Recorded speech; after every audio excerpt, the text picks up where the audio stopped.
वृक्ष के नीचे 5 से 7 लोगों को यहाँ पर लेटाकर उपचार किया जा सकता है। तो जब सारे कोविड सेंटर भर जाएं, कोरोना के बढ़ते हुए इस क्रम को देखते हुए ग्रामीण क्षेत्रों में जब ऑक्सीजन की बात की जाती है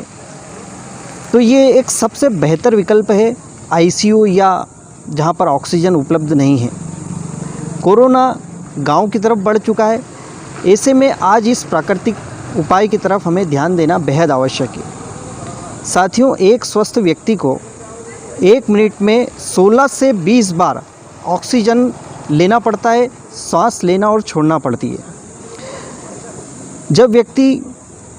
पीपल के वृक्ष के नीचे आ जाता है तो उसकी जो श्वास लेने का जो दबाव है वो बहुत ही हल्का हो जाता है, यानी बहुत ही आसानी से श्वास प्राप्त होती है, क्योंकि इस प्रकृति ने एकमात्र पीपल को वो शक्ति दी है कि ये दिन और रात दोनों समय ऑक्सीजन छोड़ता है। अन्य वृक्ष रात्रि में कार्बन डाइऑक्साइड छोड़ते हैं। तो ग्रामीण क्षेत्रों में जहाँ कोरोना का प्रकोप बढ़ता जा रहा है, बुखार आता है या कोरोना के अन्य लक्षण आते हैं और व्यक्ति जब जांच करवाता है और जब पॉजिटिव आ जाता है तो सबसे बड़ी चुनौती होती है बेड की। तो जो होम आइसोलेटेड ग्रामीण क्षेत्रों में जो होम आइसोलेटेड लोग हैं, वे होम आइसोलेट रहने के साथ में सुबह से शाम तक का समय या कुछ घंटे पीपल के वृक्ष के नीचे अगर आकर वे हल्की हल्की लंबी गहरी सांस ले और लंबी लंबी गहरी सांस छोड़े तो ऑक्सीजन लेवल मेंटेन हो जाएगा। निश्चित ही इस प्रकृति ने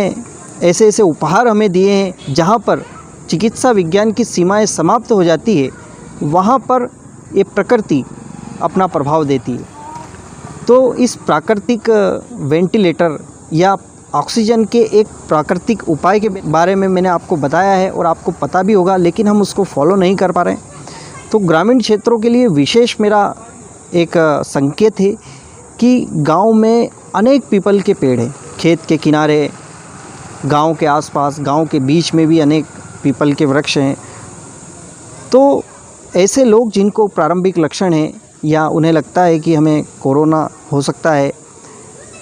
तो वे बिना देरी किए अपने दिन के कुछ घंटे इस प्राकृतिक ऑक्सीजन माध्यम में बिताएं। आप देख सकते हैं मेरे पीछे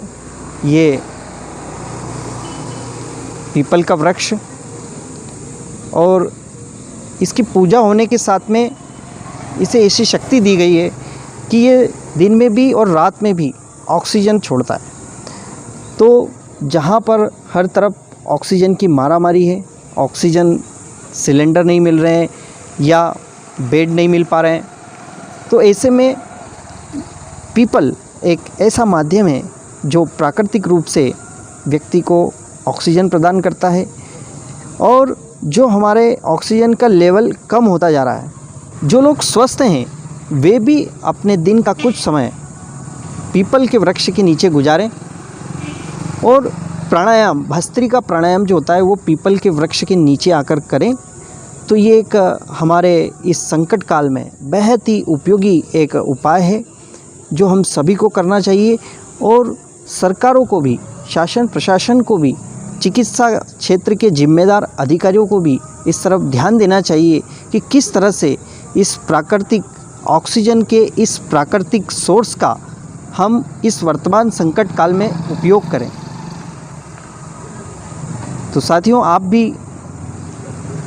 अपने दिन का कुछ समय प्रकृति के इस सबसे ज़्यादा ऑक्सीजन देने वाले माध्यम के साथ बिताएं और स्वस्थ रहें, प्रसन्न रहें और इस कोरोना रूपी असुर से लड़ते रहें और विजयी बने। धन्यवाद, प्रणाम।